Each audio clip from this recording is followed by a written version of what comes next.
오늘 본문은 다윗의 일생의 최대의 고민을 적어 놓은 시가 아닌가라는 그런 생각을 해보았습니다. 여러분 오늘 이 말씀을 읽어보니 다윗의 최대의 고민이 무엇이었을까라는 질문을 여러분과 함께 나누고 싶습니다. 그의 질문은 바로 이것이죠. 뭐냐면 어떻게 하면 하나님을 더 사랑할 수 있을까? 어떻게 하면 하나님과 더 함께 할 수 있을까? 또 어떻게 하면 내가 하나님을 위해서 더 살아갈 수 있을까? 이것이 오늘 다윗이 평생에 가진 고민이었다는 것을 이 본문을 통해서 좀 알 수 있습니다. 다윗은요, 오늘 이 고민을 했다는 것 자체는 무엇을 의미하냐면 그만큼 하나님이 제일 좋았던 겁니다. 너무 좋았던 겁니다. 실제 우리가 다윗을 한번 생각해 보면 어떻습니까? 다윗 하면 그냥 생각나는 것이 이거죠. 그는 하나님밖에 몰랐습니다. 그냥 다윗 하면 그는 하나님의 마음에 정말 가장 합한 사람.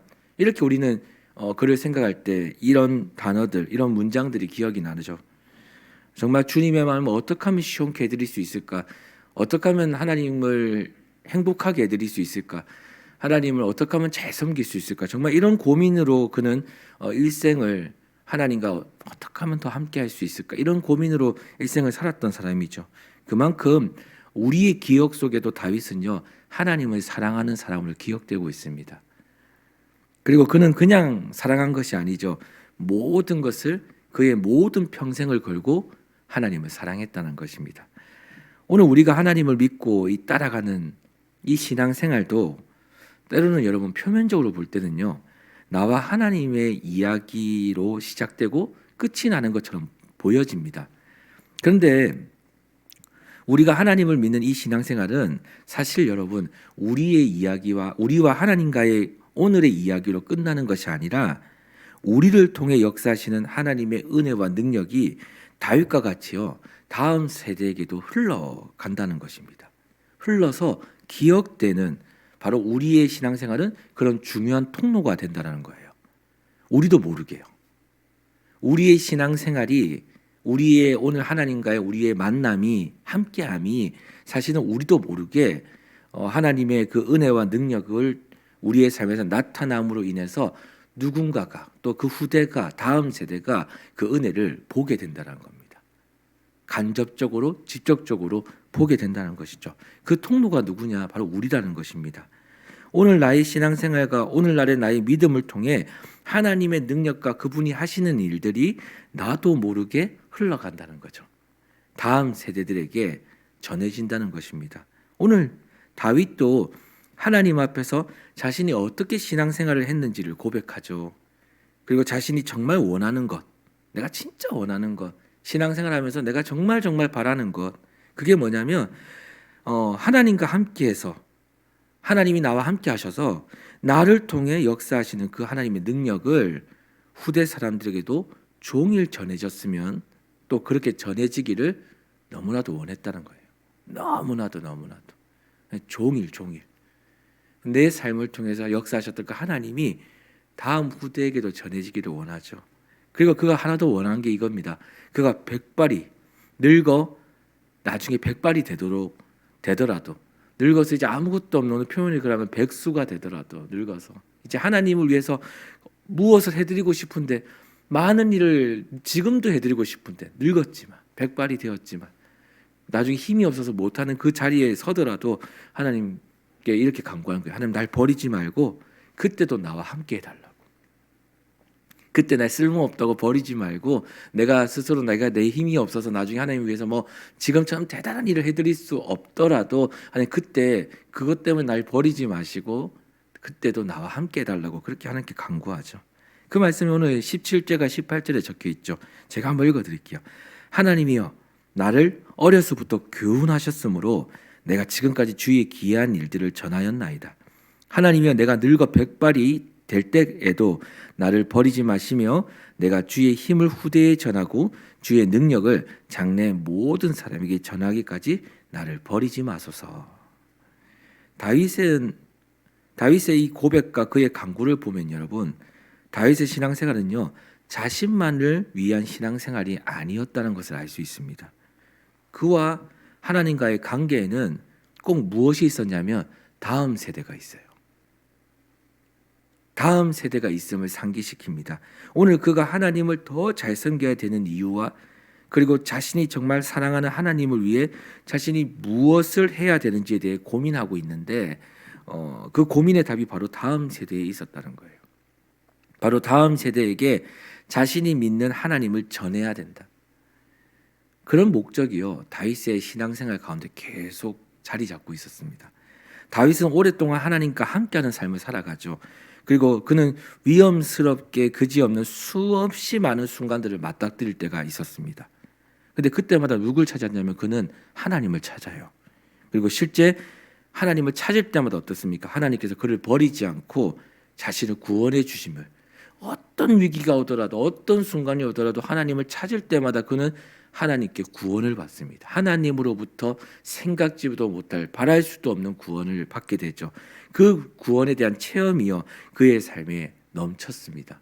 그리고 그는 오늘 말씀에서 고백하지만 정말 여러 가지 시험을 그리고 여러 가지 정말 깊은 수렁에 여러 가지 그런 어떤 강야에 그렇게 그는 자신의 삶이 그렇게 보내어졌다는 것을 표현할 때가 있죠. 근데 그때마다 하나님이 자신을 이끌어 주셨다라고 표현합니다.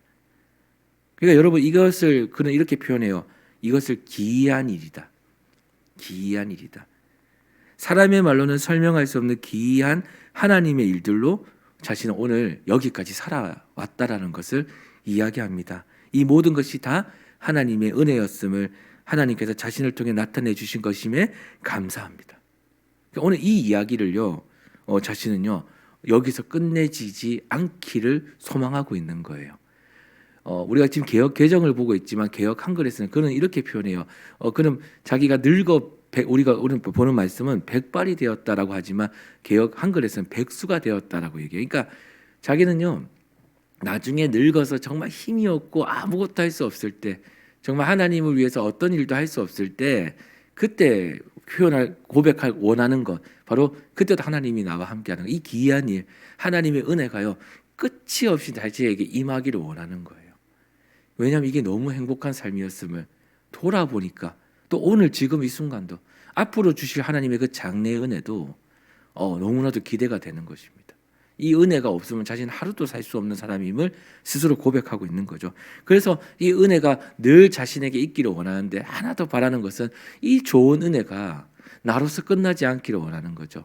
많은 백성들이 특별히 다음 세대들이 이 은혜를 자신에게 주시는 이 하나님의 은혜를 그냥 책으로 읽고 그냥 끝내는 것이 아니라 어떤 역사서에 기록된 역대기에 기록된 그것으로 끝나는 게 아니라 이렇게 역사하셨던 하나님을 많은 다음 세대들이 그것을 보고 그 하나님을 자신과 같이 찾고 동일하게 그 은혜를 받으며 신앙생활하기를 그는 너무나도 원했던 거예요. 하나님이 너무 좋은 분임을, 하나님이 진짜 좋으신 분임을 그는 알고 있었기 때문에 그 하나님을 전하는데 마지막까지 힘쓰고 싶었던 것이 다윗의 정말 최대의 고민이자 목적이었다는 것입니다. 여러분, 다윗은 진짜 그랬습니다. 다윗의 신앙생활을 보면 여러분 우리가 하나 깨닫게 되는 것, 이게 뭐냐면 신앙생활은 제자리 걸음이 아니라 계속하여 오늘보다 더 나아가는 것. 신앙생활은 제자리 걸음이 아니라 계속하여 오늘보다 더 나아가는 것임을 깨닫게 됩니다. 이 정도 하면 된 거지. 충분히 사실은 우리 다윗이 지금 이 순간 고백하는 이 다윗의 상황은 충분히 나태해져도 괜찮은 상황이죠. 누가 뭐라고 하지 않는 그런 입장에 있습니다. 괜찮은 상황이에요. 그럼에도 여전히 다윗은 무엇을 추구하냐면 하나님과 함께하는 삶을 추구합니다. 그의 신앙은 여기서 멈춰지기를 그가 스스로 원치 않는 거예요. 그 삶을 추구하지 않는 겁니다. 오직 하나님과 함께하는 삶을 끝까지 추구하죠. 그리고 그가 그 삶을 추구하는 이유를 바로 무엇이냐? 그 삶을 추구하는 이유를 설명하는데 그것은 바로 누군가에게 자신이 제일 사랑하고 자신을 날마다 구원해 주신 하나님, 그 하나님이 계속 전해지기를, 끊임없이 전해지기를, 자신이 제일 좋아하는 이 하나님을 끊임없이 자신을 통해서 전해지기를 그는 정말 원했다는 것입니다. 사랑하는 여러분, 오늘 이 다윗의 신앙을 보면서 제가 깨달은 한 가지는 다음이 있어야 멈추지 않겠구나라는 생각을 해보았습니다. 여기까지야, 오늘 여기, 우리가 이런 마음을 먹는 순간 우리는 거기서 멈춰진다라는 생각을 제가 말씀을 묵상하면서 한번 생각해 보았거든요. 다음이 있어야 되겠구나. 나로서 끝나는 신앙이라고 여기지는 순간, 오늘 이 세대, 우리의 시대가, 우리의 이 순간이, 나의 오늘 이 한 날이, 우리의 일평생이 하나님과 나와의 이야기로 끝난다, 이렇게 생각하면 우리는요, 어느 정도 기한이 되면 우리는 어느 정도 우리의 어떤 마지막에 어떤 오늘 다윗과 표현처럼 늙어 백발이 되었을 때 우리는요, 거기서 멈춰질 것 같습니다. 근데 다음이 있다면 오늘 다윗과 같이요, 신앙은 멈춰지지 않을 거라는 생각이 들었던 거죠. 우리의 신앙이 나태해지거나 멈춰지지 않게 해서는, 여러분, 나는 끝나는 신앙이 아닌 나로 끝나는 신앙이 아닌 바로 나의 신앙을 통해 하나님이 또 다음의 세대에게 전달되는 신앙, 오늘 이 신앙이 우리에게 있어야 된다는 것을 깨닫게 됩니다. 그래야 진짜 멈추어지지 않는다는 것이죠. 그래야 우리의 신앙생활이요, 더욱더 의미가 있고요, 활기차다는 것입니다. 오늘 이 하루 우리에게 다윗의 끝이 없는 이 하나님을 향한 사랑과 날로 커지는 그런 신앙이 우리의 삶에 생기기를, 또 있기를 간절히 소망합니다. 오늘 이 신앙으로 오늘 우리 안에 멈춰져 있던 모든 것들이 다시 온전하게 활기를 누리며 다시 돌아가는 그런 은혜가 있기를 소망합니다. 여러분, 우리는요, 축복의 통로입니다. 오늘 우리의 모습은 그렇게 보이지 않을 수 있겠지만 우리는 이런 관점에서 볼 때 은혜의 통로입니다. 그 누군가에게 하나님을 그렇게 전해야 되는 사람이 아닌가라는 생각을 해봅니다. 오늘 여러분에게 은혜를 주시는 이유, 오늘 부족하지만 우리를 이 자리에 부르셔서 하나님의 일들을 감당하게 하시는 이유는, 또 하나님이 주시는 꿈을 주시는 이유는, 여러분에게 날로 그 힘든 순간에, 그 위험천만한 순간에 우리에게 하나님의 소망을, 우리를 건져주시는 이유는, 여러분의 삶에서 하나님이 함께 하시는 이유는 오늘 우리의 이야기로 끝나는 것이 아니라 바로 우리의 이야기가, 오늘 하나님과 나와의 이 이야기가, 이 스토리가 또 누군가에게 은혜로 흘러가기를, 그 하나님이 우리를 통해 또 전달되기를 하나님 원하신다는 거죠. 오늘 우리의 마음에 다음이 있기를 소망합니다. 여러분은 축복의 통로고 은혜의 통로라는 사실을 기억하시고 오늘 이 하루 기쁨으로 오늘 여러분의 삶에 주어진 모든 삶에 하나님의 하실 일들을 간절히 소망하시면서 그렇게 기도하며 나가는 이 하루 되기를 축복합니다.